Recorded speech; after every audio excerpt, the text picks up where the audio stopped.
You're listening to Comic Reflections, episode 189. I'm your host, Nicholas Prom. I'm Jeff Barnhart, a hydrocephalic idiot. Comic Reflections is brought to you by Rhymes with Geek. You can find our show, plus many other cool podcasts like the all-new Anti-Fanboy, Super Podcasto Magnifico, and Ultimate Facepalm at rhymeswithgeek.com. And if you enjoy this program, please subscribe to us on either iTunes or Stitcher. Mm-hmm. Yeah. All right. So we're going to talk about some issues of World's Finest today. And the first issue we're going to talk about is World's Finest Comics number 206, the October and November of 1971 issue. And the... Excuse me.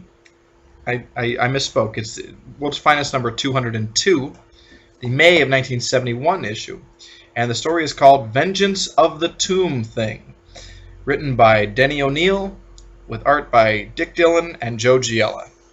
Man, that's a dumb cartoon thing, for crying out loud. That's pretty bad. And I like Denny O'Neil, but, yeah. Yeah. Oh, well. Batman and his staunchest friend, Superman. Yay! I've not seen that staunchest friend. But I guess it's true. Although in the movie, I don't know, I'm kind of worried about the Batman versus Superman. I've seen the previews. I could be good. I don't know. Yeah, you know what? I'm going to see it, and we'll see. Yeah. I don't, and I'm air quoting, I don't worry about movies anymore, but I don't worry about them. I'm like, no, they made a bad movie. Oh, I do, but I don't lose sleep over it. I get irritated. And yeah, I mean, do I want that movie to be good? Yes, I want all of DC's movies to be good. I want them to be as good as the Marvel ones. I want them to be as good as the Marvel ones, because the Marvel ones are all good. Yeah. But, you know, DC needs to get their act together, because we're lucky to get one movie every 3 years, and Marvel gives us 2 or 3 a year. Mm-hmm. You know? And generally good, except for the Wolverine movies. They've been... But those are not Marvel Studios. Those are at Fox. Those don't count. Yeah. You know, I'm saying Marvel Studios gives us 2 or 3 movies a year. Mm-hmm. Not to mention if Sony does a Spidey picture, or if Fox has an X-Men one. Yeah. Or a Fantastic Four. So. Yeah. So, have you seen someone on the internet brightened up the last Superman? Yes. And I thought that was well done and what should have been done. Yeah, well, and it's... What they did was they restored the color palette that had been drained from Man of Steel.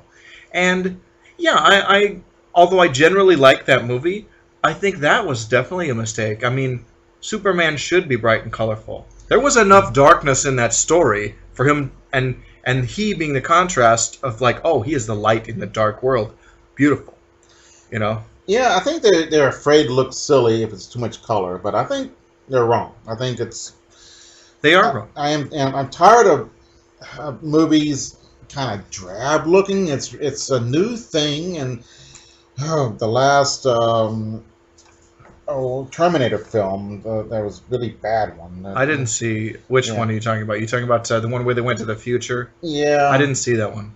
Oh, it did not have anybody. It didn't have Schwarzenegger or anything in it. Yeah, that's the one with Christian Bale and stuff. Yeah, I didn't see that one. It was just dreary looking and drab. Of course, you know, it is the bleak future and everything, but... You can do bleak with some color. And it's just this patina or fading, I don't know. It's sort of blah. I haven't seen the movie, so I can't really comment. Like it's camouflage. And, it's just... I don't know. You got color film, use color film. Yeah. You can be more bright with black and white. I've seen happy black and white. And, I know what you mean. But it's just drab.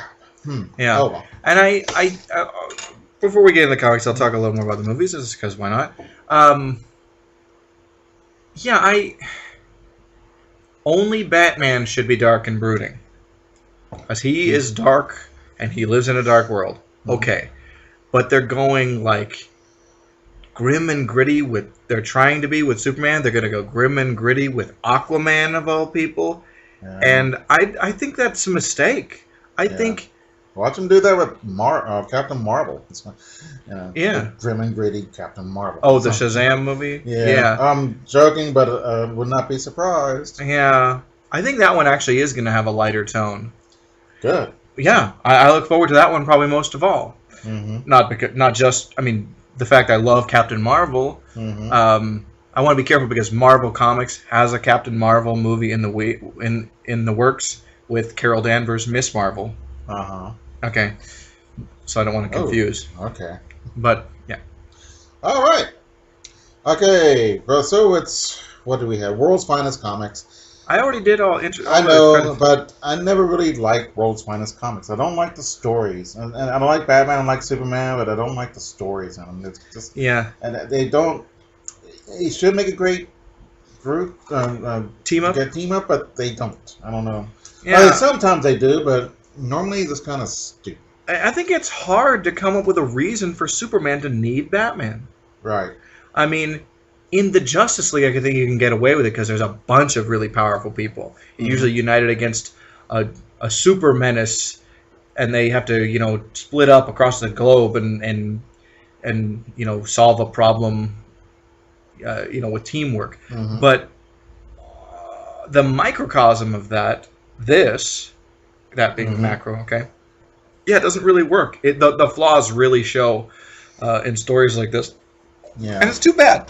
Because it would have been better to put Superman or Batman, but Anyone somebody else. else. I mean, I'm fine. I don't know who would be a good thing group together with. Well, I don't here's know. the They thing, don't like- just hey, it's Aquaman this week, Well, that's why, like in The Brave and the Bold, the team ups were great because it's Batman, who's inherently interesting, and somebody new every month. Oh, okay, that's okay. There's a novelty there, and if you do Superman team ups, okay, yeah, but you better team them up with somebody like the Flash or Green Lantern, somebody with powers. That there's somebody that's too tough for either one of them to fight. Right. And it's usually something dumb like this, not even a real villain. Yeah. Yeah. Okay. All right. We see Superman flying. He's hit by lightning. He falls down, and The lightning caused amnesia for him. Right. He finds these Bedouin robbers, and they tell him that they're tax collectors, which is hilarious. Yeah. So they get, since he has amnesia, he doesn't know what he's doing, so he believes him. Mm-hmm. Lois Lane is with this archaeology dig, and they're looking for King Malice, who doesn't exist. Yeah. Really? I don't know. No, yes, I know it's made up. No, I had to look and make sure. So Okay. who knows? There's a bunch of kings in the past. Yeah. All right, so they get attacked by a guy on a camel, and they start shooting at him. Nothing happens, and because he's Superman, Yeah. and he still doesn't. He doesn't know. He doesn't recognize Lois. And Lois is crying. Of course. All right, so a helicopter is sent to find him, and a ghost comes up. Go away! And it's Superman, of course. Yeah. In disguise. Yeah, in disguise, and he's glowing and all this. So he's driving people away because the Bedouins, they want to steal a treasure. Bedouins. Really? Yeah. Because when you said it, I was like, that doesn't sound right. But okay. I think I've heard this actually said. So Okay. But maybe it's by a person who doesn't know what they're saying. So It's a weird word. So. Yeah. Batman finds out, hey, Lois Lane is lost. So He takes his Fisher-Price desert car. That's what it looks like. But it's an actual car. Okay. And it goes into the water as well. And it's I think it's called just an ATV or an amphibious. And because my father used to have one. He bought it for me. And it was loads of fun. Oh. But I put a hole in it before I could ever put it in the lake. So bummer. That sucks. Yeah, it's fiberglass body. Oh, okay. So, but it was cool. Very cool. Yeah. So, Batman, he wears his cowl. He has his cowl off, and then he puts it on. Man, that's really hot. Yeah, don't you think you should have a desert Batman suit? Yeah, he really ought to. Because that's going to be hot. But then you go back to like the 50s and all the goofy, different Batman outfits that he had. Did he throw them all away? Yeah. Is it supposedly leather? I don't know. Maybe. Yeah, he would be roasting. Yeah. All right, so he. But yeah, you'd think Batman would have a better ventilated suit or some like one equipped to be in the desert. Duh. Yeah. He's Batman. He's supposed to be the most well-prepared, resourceful man in the world. Right. So. And he's rich, so he has no excuse. Yeah. And he knows where he's going. It's not like he falls on an airplane and, it's the desert. He knows he's going to the desert. Yeah. So that was his whole plan to go there. Yeah. I would. Yeah. At least borrow one of the Penguin's umbrellas or something. The Penguin might take umbrage to that. So he punches my terrible attempt at a joke. Oh yeah, okay. Not a bad pun. Yeah, thanks. So Batman punches Superman. Of course, it doesn't do anything. Because he's Superman. Right. And then Superman starts strangling Batman. Yeah, and he's stopped by the Bedouin leader. And let's see. Then we find out it wasn't Superman at all. It was one of his robots. Superman deactivated his robots several years ago because pollution was causing them to malfunction. But this one, he either didn't round up or it got loose or something like that. And that's why this thing has occurred. Yeah, you think he could fix that? He is Superman. Yeah, and there's got to be a fix for it. It's pollution causing it or something like that. It's absurd thing. Yeah. But, this is Superman in the 70s. A lot of his cool stuff gets ruined in the 70s. Mm-hmm. No kryptonite, no more robots. It's like, that's what I'd do. If I had a best-selling book, I'd trim out all the things that made it cool. Oh, yeah. Mm-hmm. Yeah, put him in the TV station because it's cool now being a TV station. Yeah, GBS, I've never warmed to it. I do like that. Actually, I take that back. By the early 80s, the GBS it's familiar again enough and it's kind of okay. And then it's back to Daily Planet post-crisis. Who's the sports guy? Steve Lombard. I like him because he's so fun to hate. Yeah, he's such a jerk. Mr. Edge is just like, he's not even fun to hate, you just hate him. Yeah. Yeah. But since he's a traitor to his own race because he's in league with Darkseid, whatever. All right. Mm-hmm.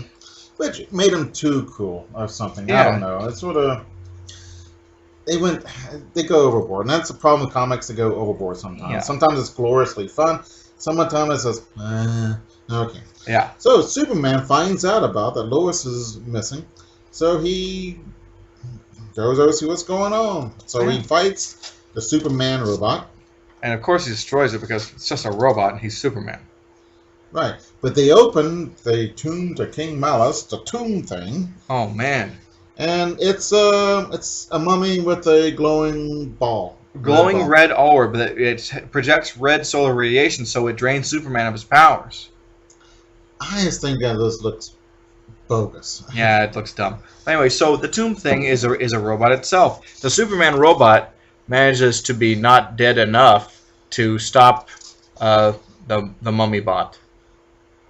Right? Yeah. No, the Superman bot fights Batman, and Batman, because Superman has damaged him enough that Batman can kick his butt. Right. And then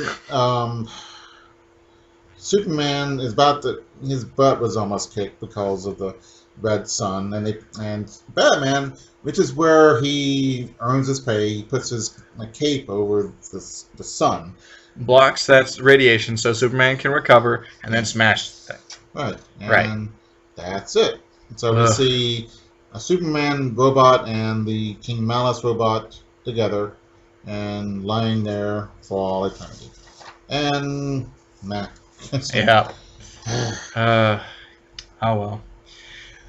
So the next issue we got to talk about, this is really cool. It's like a giant double-sized issue, and it's World's Finest number 206. It's the October and November of '71 issue, and the lead story is called "The Secret of the Captive Cavemen," and it's a reprint from World's Finest number 138 from back in 1963. And this story was written by Bill Finger with art by Jim Mooney. Okay. we have aliens attacking Metropolis. Gotham City, Gotham City, oh, okay. where Batman lives. Yeah, right. Remember? Right. Yeah, and he shoots at people and nothing happens. So he runs off. Batman and Robin chase after him, and he commits suicide by taking a pill. Do you think that they have a different way of committing suicide? That's what. I think this is the only way you can have suicide in a comic, a Cody or a comic, is Really? by poisoning yourself. Yeah. Okay. They could have a little thing that makes him disappear or disintegrates himself or something. I don't make the rules. I just talk about them. Okay. Yeah.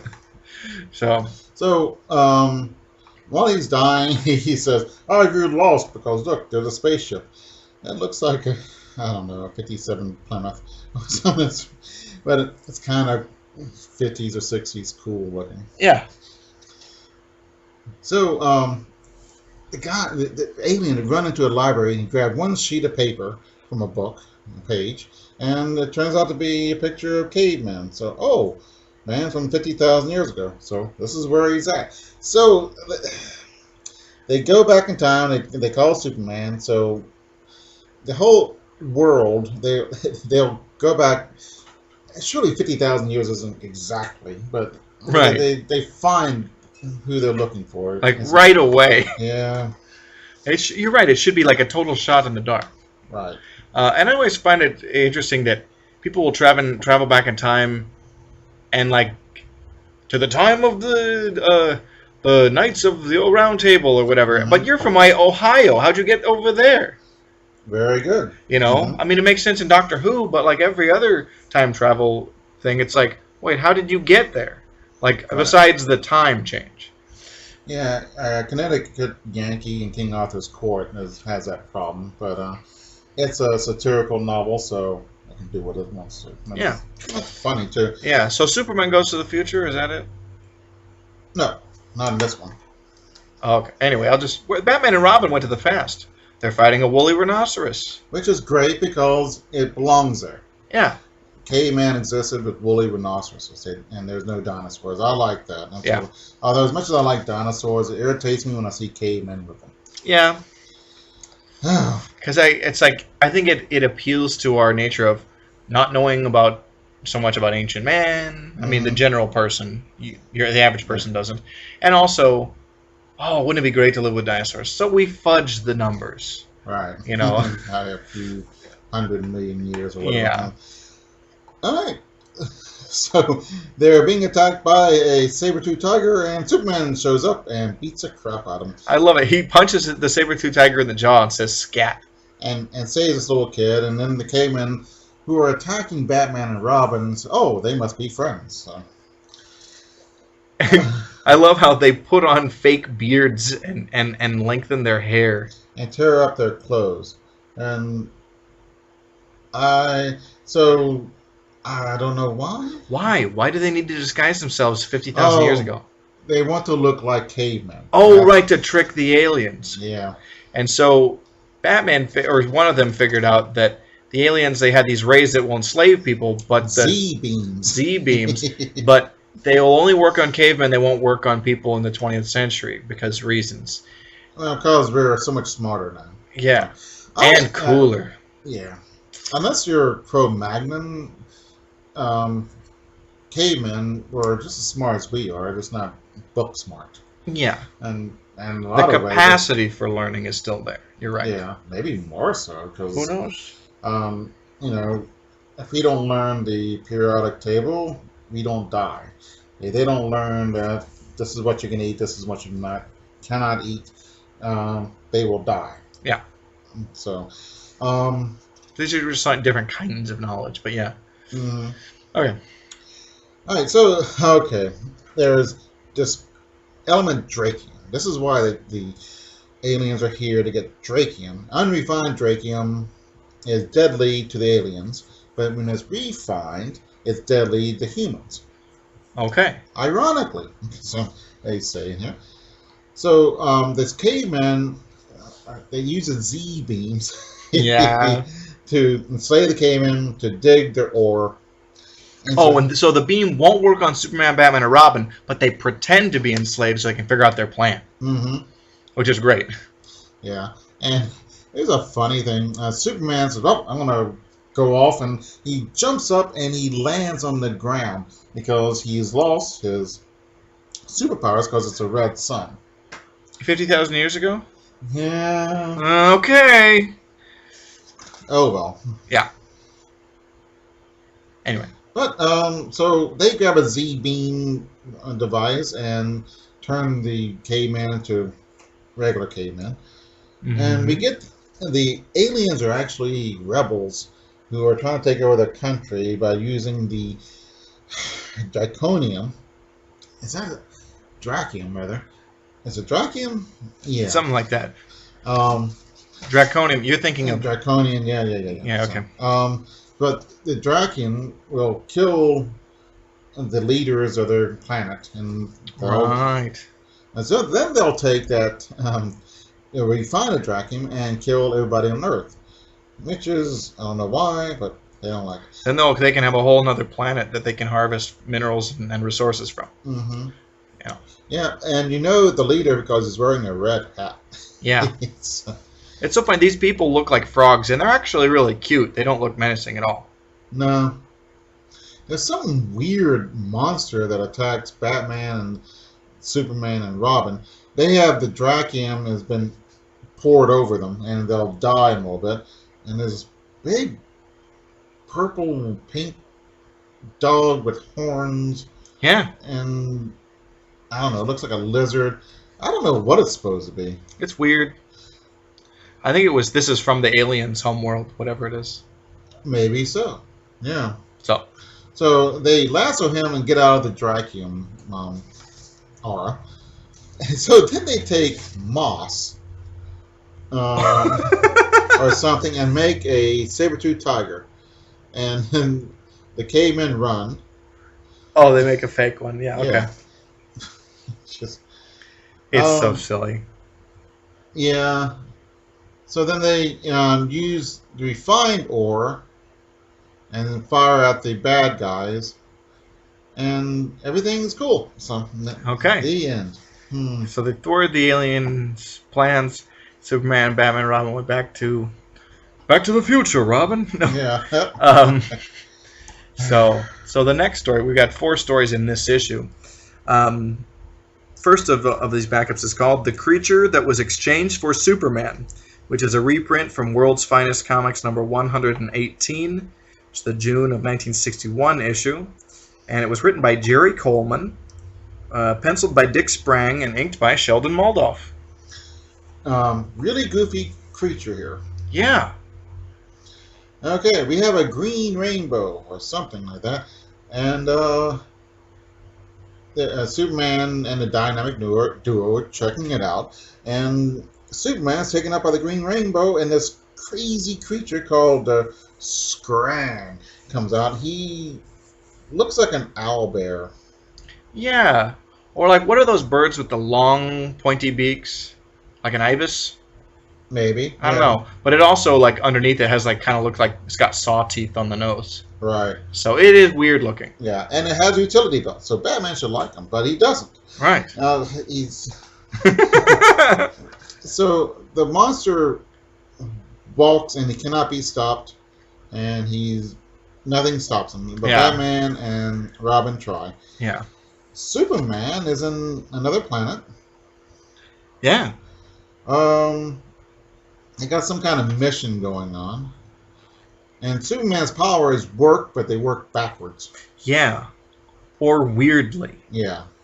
So, yeah. His heat beam freezes stuff, and It's almost like he's become a Bizarro on this world. mhm. Yeah. Okay. So, Yeah. Again, the aliens were bad aliens, and the good aliens, hey, we can use your help. So they explained that the creature is, oh man, is friendly and docile, but it can be made vicious by some kind of process. Okay. Oh, Oh, yeah. So, okay. Batman and Robin's trying to stop them. They release water from a dam. It doesn't stop them.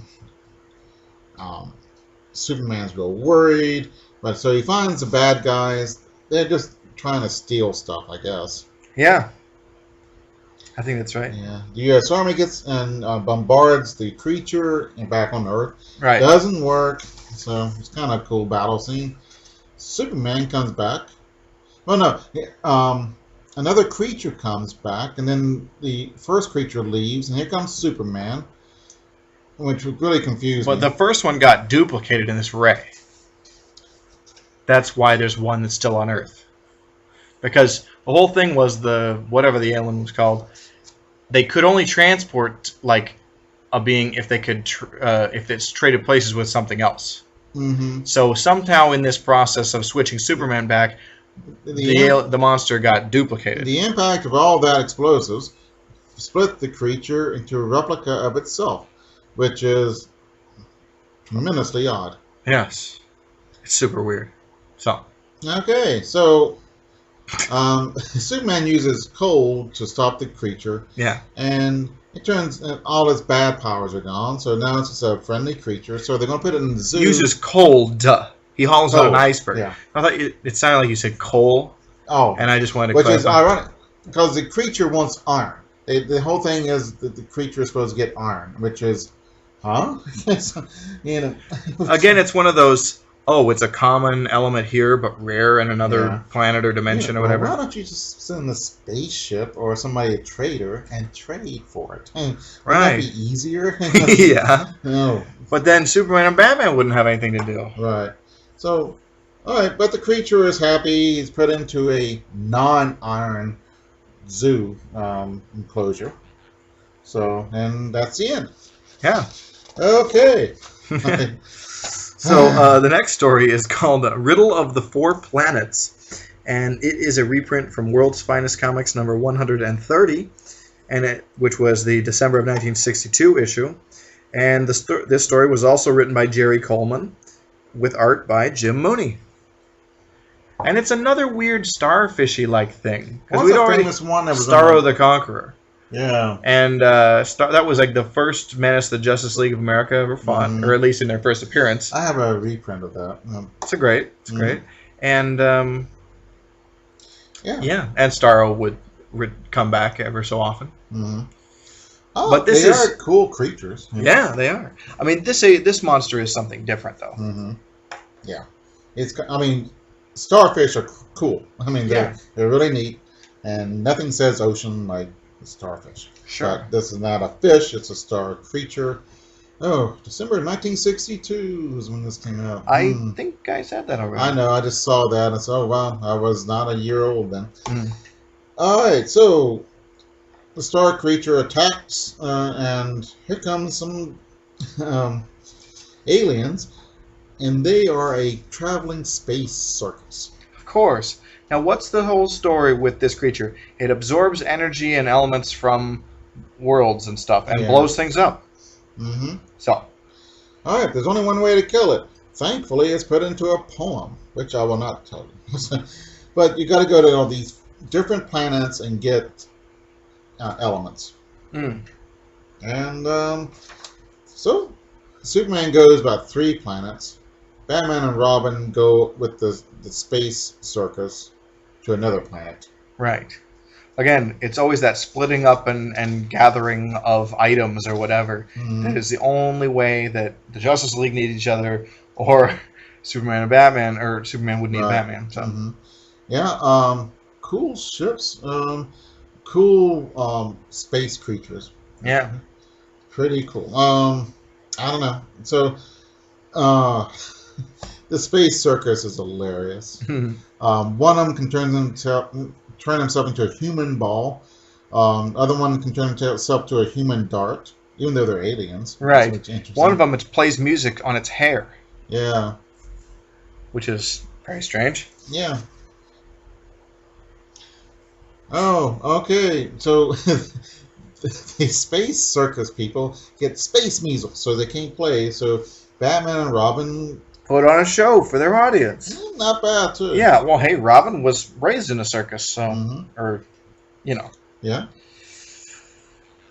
So they find out where they need to go to get the last element, and they're fighting this dragon, and with electrified horns, they're getting their butts kicked until Superman comes up and saves them. So he becomes a Deus Ex Machina, basically. yeah, so and they get all the elements, they save the day and destroy the monster, and that's it. At the very last panel, they're back on Earth. They see a circus, best show in town, best show on Earth, best show in the universe. Huh? That's not true. Right. But, Robin says that, right? mm-hmm. Yeah, it's funny. Yeah, Does he? I think so. Yep. Mm-hmm. So I think was the last story in this issue Yeah. is the Mirror Batman, which I've seen panels from this story before. And it's just kind of kooky. But anyway, this story is a reprint from World's Finest, number 121, which was the November of 1961 issue. It was written by Jerry Coleman, with art, again, by Jim Mooney. Mm-hmm. So, All right. So Batman falls into a mirror and becomes a menace. That's it. Okay. The end. well, he becomes like a funhouse mirror version of himself. He looks weird. Yeah. But the Batman that comes out of the mirror, because Mhm. he and Robin are foiling a robbery in some place, Yeah. and he falls into this mirror. And when he comes out, he's all weird. He acts weird and different, and he looks like he couldn't even support his own body. Right.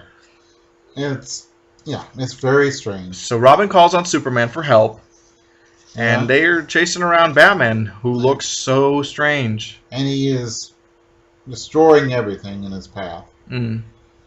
Oh.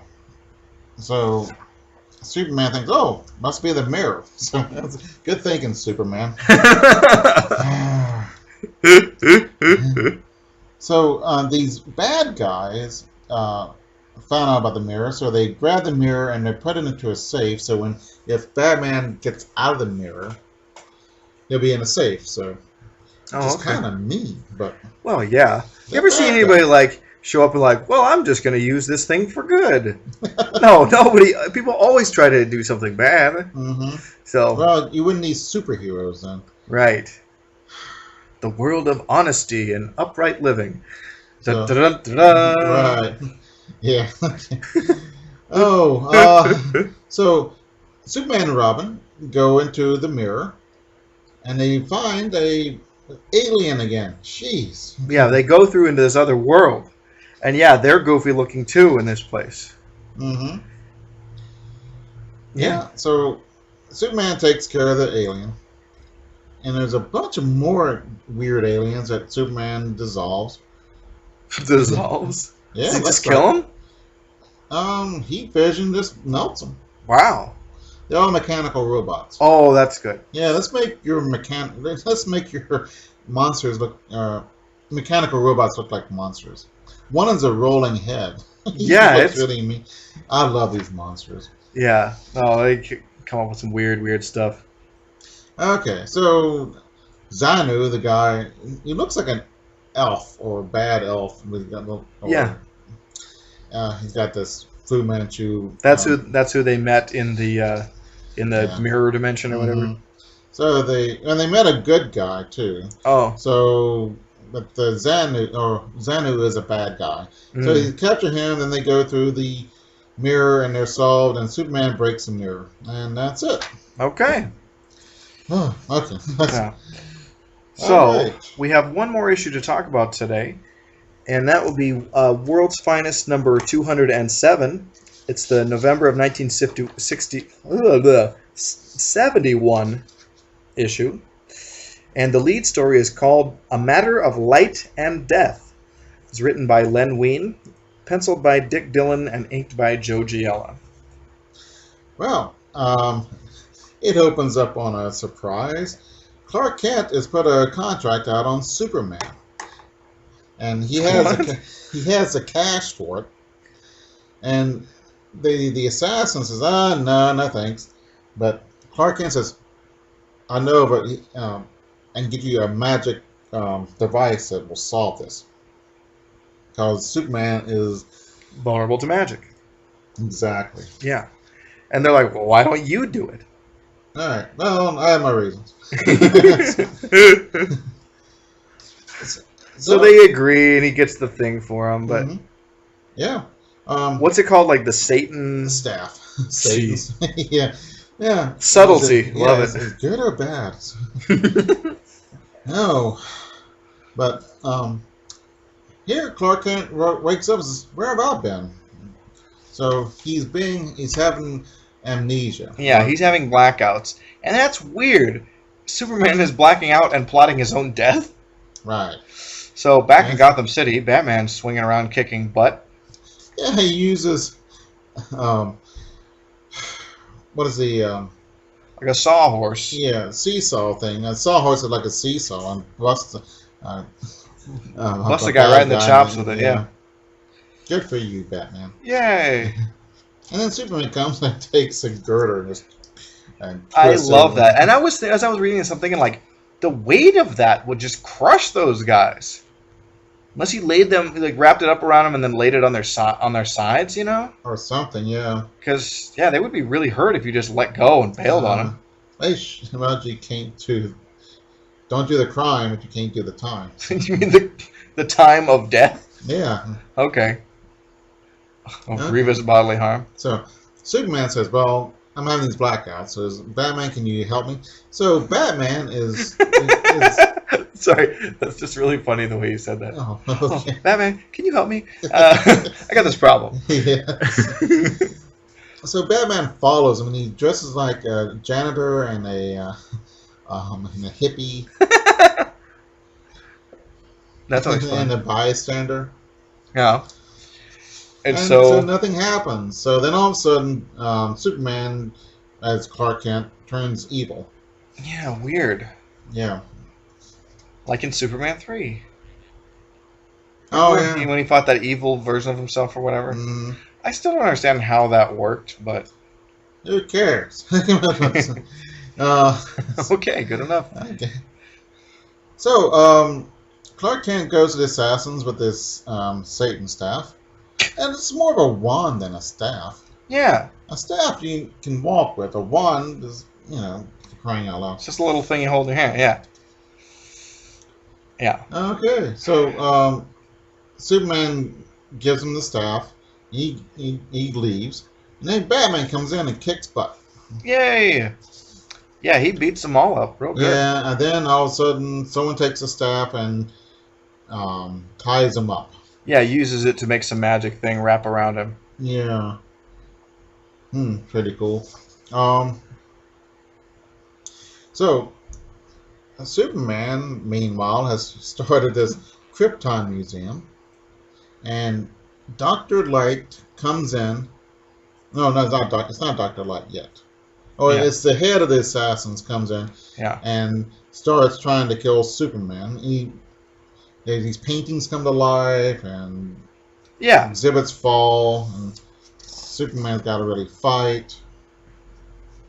And actually, the monster beats him up. Yeah, They there's put a him in monster that amber. can kind of. Yeah. Yeah. So the assassin says, "Ah, man, I wish I had a trophy for this." And, "Oh, I'll do it." Puts him in amber. It's kind of cool. Weird with the Satan staff. Mm-hmm. Yeah, and then so Dr. Light reveals himself. He was the guy. He was just masquerading as Clark Kent, and he was the one who put the contract on. No, he wasn't masquerading. He made Clark Kent. Oh, that's what it is. Okay. Yeah. The same effect is achieved. Yeah. So the assassins they double cross on Dr. Light Because they're like, we got this thing. We don't need you. and Dr. Light doesn't like that. So, Yeah. oh man, it's delightful. So anyway, Dr. Light fights Batman because Superman is trapped in amber. Mm-hmm. Yeah.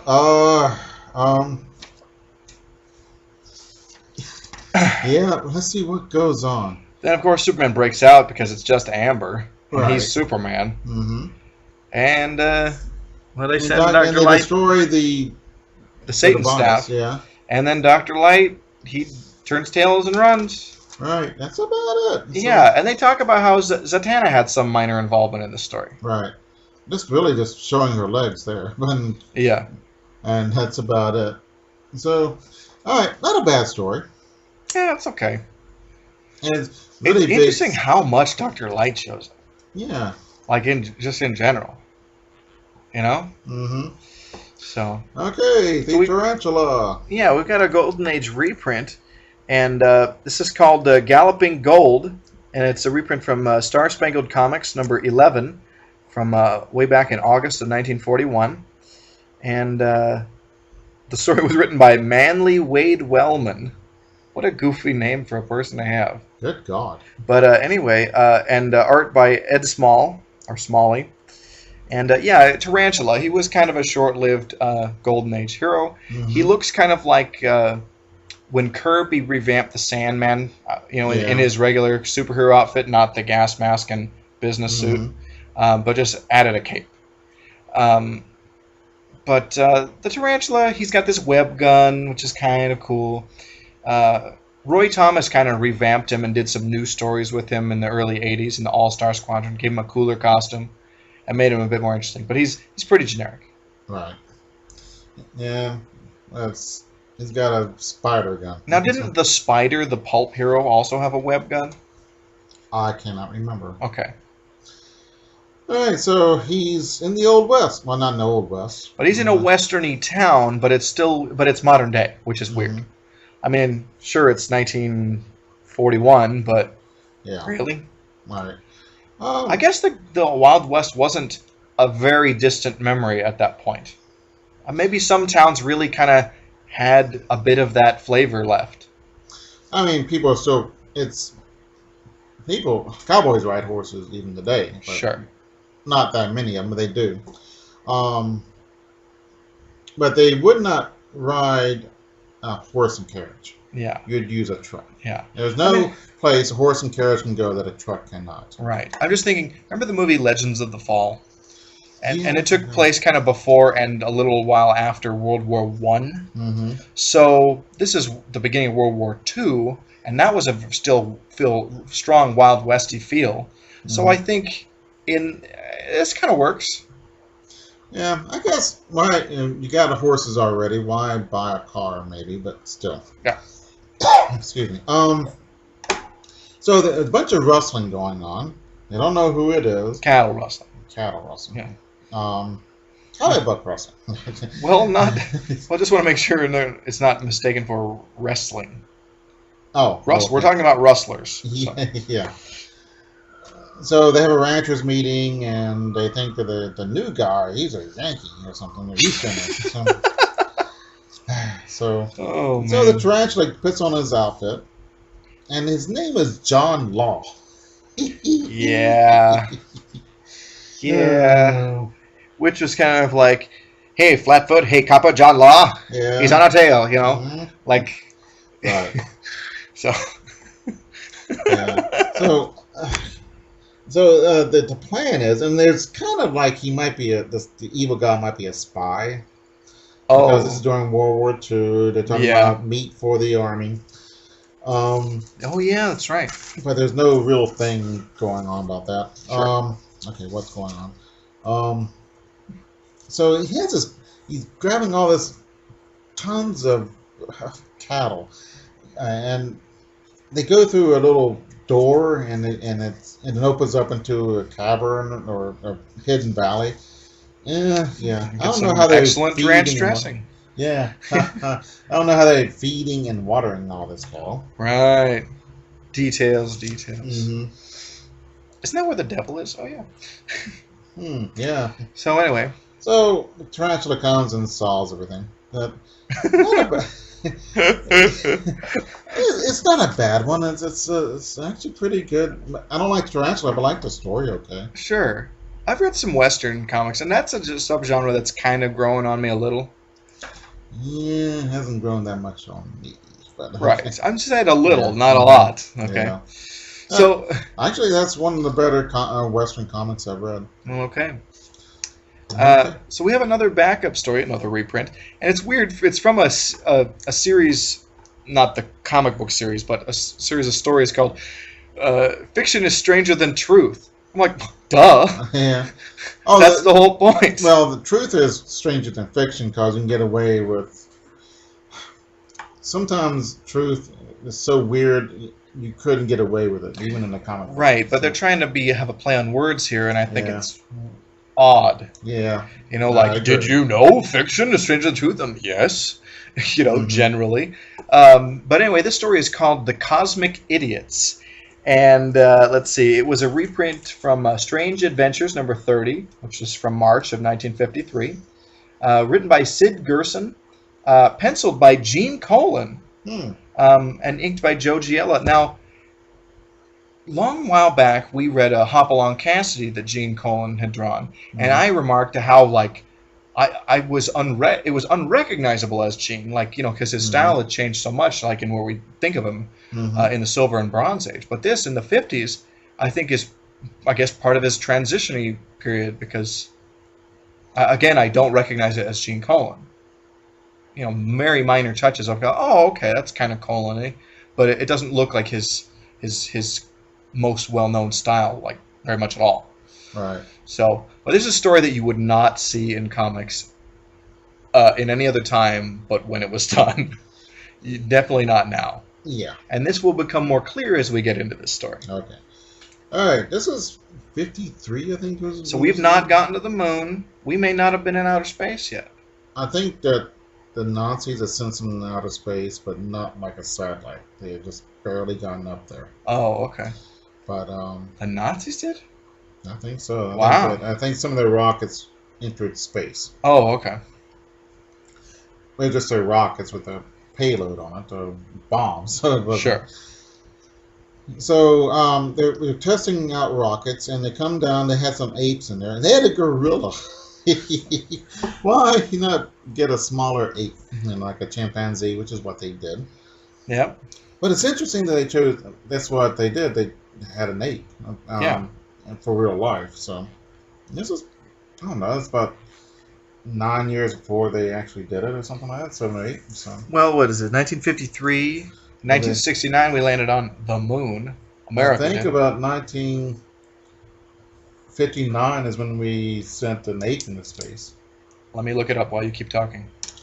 Okay. So, but the apes come back and they're sick and dead. So what can we do? So no one can go up there, but this Dr. Alban decides to go up in outer space, and he sends a letter to the president that you go up past 500 miles, you get sick. So he's going to go up to 1,000 miles. Good plan. All right. So he's going around, and the radio is talking about him, and this evil Fu Manchu guy's listening to him. Plus this redhead. And I thought it was like a montage. But it wasn't a montage, as you will see. There is a evil Asiatic Union who is either China or Soviet Union or both together. He lands there, he destroys the ship, and he's taken captive by the evil leader. Alright, so I think he's just called the commander. So he's thrown in the prison, Dr. Alban is. Someone's tapping on there, so with Morse code, so they talk, and he's released by this beautiful red-headed gal. So, out of nowhere. So, they escape, and they find themselves back with the Asiatic dictator. And I'm not sure why they escaped him. Yeah, pause for a sec. The first U.S. was experimenting with the idea of sending apes into space as far back as 1948, but the first chimp to go into space went in 1961. Oh, okay. So it's still, years away at this point. But the experiments had been kind of conducted, so this is sort of ripped from the headlines. There's conjecture there. So go ahead, carry on. All right. So the redheaded girl is a femme fatale. looks really good in a red dress. Uh-huh. But she's actually a spy for the evil um, uh, bad guy, Yeah. Asiatic dictator. I think is on his, and her name's Maya, uh, his ace counteragent. So she gets sick, and she turns blue, and it turns out that she has I can't even say it. Hydrocephalic. Hydrocephalic. Why can't I say that word? Oh. So she's English escapes you. Yeah, no, idiots. And so is the dictator who shoots the good Dr. Alban, but turns into an idiot. And the Asiatic Union turns democratic, and the president reads that and gives a speech, and um, we have world peace. Yeah. So it's weird though. A space disease makes people mentally retarded, Mm-hmm. and they call them idiots. And we don't use that term for that anymore. In the earlier part of the 20th century, we'd say imbeciles or Yeah. idiots, and literally we're talking about retarded folks. Right. Which we don't use anymore either. No, And not then so much. and those words were nice words used for something even worse back then. Right. So I'm not sure what the original bad word was for. Yeah. But it's increased now. Because differently able now. I think something like that, or mentally challenged. But Yeah. here's the thing: I think those words originally, they're very clinical. Mhm. But then, as they become the more Mhm. commonly used and known, then they're used as insults, and then we come up with something else, Yeah. and so on. The process continues. Yeah. But this story, I'm like, what? Space disease turns commies retarded. Never happened it could only happen in the 50s. Right. Mhm. Um, Dr. Alban took some kind of potion that retarded the disease, but would not cure it or stop it. But right, it made just from- kept it from advancing long enough for him to infect the commies. Yeah, but the idea of this redheaded woman in Asia, it looked like Chinese. Here's the thing. They're making a allegory for just commies in general. Mm-hmm. Russia, geographically, is in Asia. Mhm. I remember in the very first issue of The Incredible Hulk, there's a Soviet villain, and he says, "I'll be the most powerful man in Asia." Right. Or Eurasia is what he says. And it's like, no one really uses those terms to talk about where they're from. Oh yeah, people you used to call Oriental are now called Asian, which is But no one would say, "I'm Eurasian. I'll be the No. most powerful man in Eurasia." That's a weird thing to say. right. It'd be the most powerful man in the Soviet Union, Exactly. or China, or India, Mhm. or You'd be more specific. That's right. what I'm getting at. So, Yeah, the word Asian is so ridiculous anyway. Oh, are you talking about Korean? Are you talking about Chinese? Are you talking about India? yeah, it Are you doesn't talking narrow about it down very Moscow? much because people that you would designate as Asian outnumber all the other ethnic groups in the world. Yeah, I mean Chinese is 1 billion, and that's more than anybody else. Yeah, and there were a big difference between Chinese and Vietnamese and Laotian. Oh and, yeah, they'll let you know about it. Oh too. yes, they will. I mean, Yeah. and they know these differences. There's big distinctions. I mean, Yeah. Oriental means from the rising sun. That's what Yeah. that's what the word comes from, and yeah. I don't know. I am not from Asia, so it is not up to me to say that sounds bad or not. But I think it sounds better and more accurate than Asian. Okay. So that's but not a bad little story. It was a big surprise. It was definitely a weird one. I'm glad we read it. Mm-hmm. And I love this Mondo Bizarro type of stuff like this Mm-hmm. that could only come out in the time that it came out. I Yeah. love it's dated in a wonderful way Right. because it's a perfect snapshot of the era of the space race. Mm-hmm. And then we have the hippie thing in the 60s and 70s. Sure. And then we have, in the 40s it was gangsters, and now it's gangbangers. And every era has that. Sure. It's, blocked in ice. It will not. It doesn't. It will never happen after that unless it's a nostalgia story. Right. It doesn't. Is transitive property the term I'm trying to look for? Like it doesn't carry Yeah. over. Mm-hmm. So anyway. Yeah. All right, but Oh, that was fun. And we'll see you in the funny pages.